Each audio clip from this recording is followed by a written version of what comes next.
Hi everyone, నా పేరు సాంబశివరావు దూలిపల్ల. నేను ఫైనాన్షియల్ ఎక్స్పర్ట్ని. ఈరోజు ఇన్వెస్ట్మెంట్ గురించి మీకు క్లియర్గా ఎక్స్ప్లెయిన్ చేయబోతున్నాను. బ్యాంకులో ఎఫ్డీలు ఎలా ఉంటుంది, గోల్డ్ మీద ఇన్వెస్ట్మెంట్ ఎలా ఉంటుంది, రియల్ ఎస్టేట్లో ఎలా ఉంటుంది, అదే మీరు మ్యూచువల్ ఫండ్స్లో పెడితే రిటర్న్స్ ఎలా ఉంటాయి అనేది మీకు గ్రాఫ్ ద్వారా ఎక్స్ప్లెయిన్ చేయబోతున్నాను.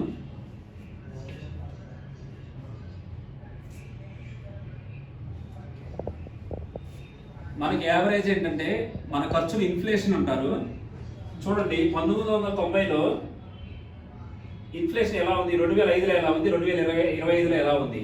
1990లో గోల్డ్ వచ్చేసి 3200 ఉంది, పెట్రోల్ వచ్చేసి ₹9.84 ఉంది, డీజిల్ వచ్చేసి ₹4.8 ఉంది, మిల్క్ వచ్చేసి ₹6 ఉంది.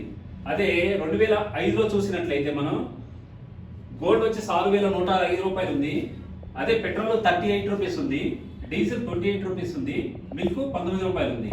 2025లో చూసినట్లయితే మీరు అంటే 89,000 ఎబో, అంటే ఇప్పుడు ప్రజెంట్ 1 lakh పైన ట్రేడ్ అవుతుంది అనుకోండి.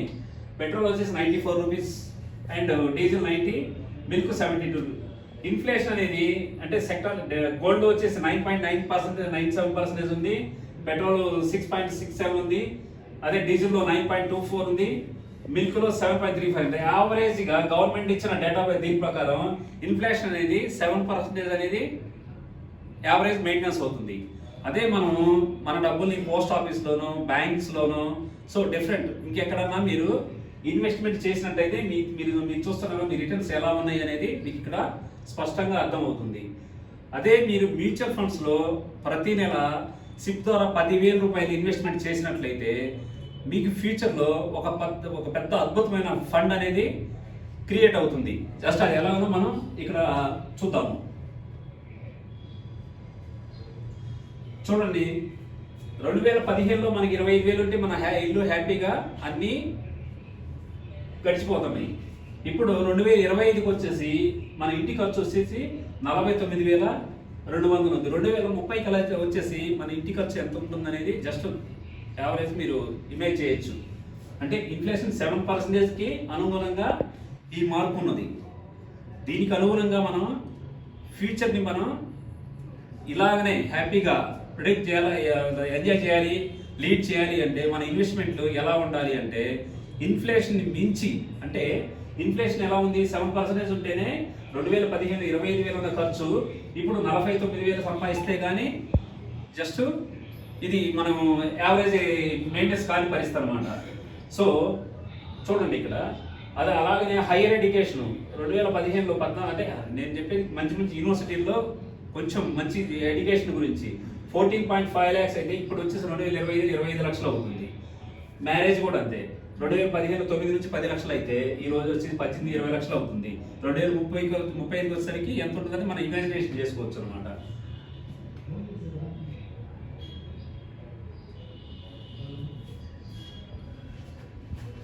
మనం ఏంటంటే స్ట్రాటజీ ఒక ఇన్వెస్ట్మెంట్ రైట్ అసెట్ రైట్ ఎక్కడైతే ఇన్వెస్ట్మెంట్ చేస్తామనేది అది మన ఫ్యూచర్ ఫైనాన్షియల్ అవసరాలని తీరుస్తుంది.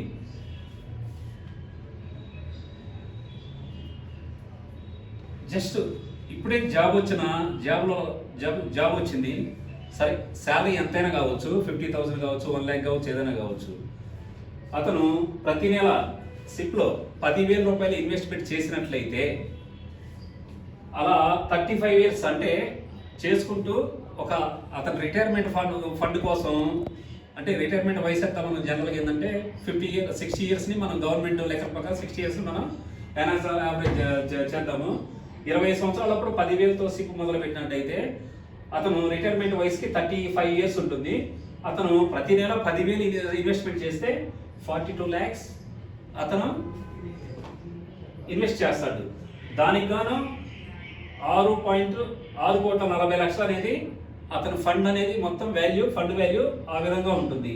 ఎట్లా యానాజారో 12.62%. యాక్చువల్గా మ్యూచువల్ ఫండ్స్లో వచ్చేసి 15% యావరేజ్ రిటర్న్స్ ఉన్నాయి. అది మనం నెక్స్ట్ ఎలా ఏంటనేది చూద్దాము. అదే లేట్గా 45 yearsలో ఒక వ్యక్తి రిటైర్మెంట్ కోసం ఫండ్స్ని ఇన్వెస్ట్మెంట్ చేసినట్లయితే అతని రిటర్న్స్ ఎలా ఉన్నదో చూద్దాం.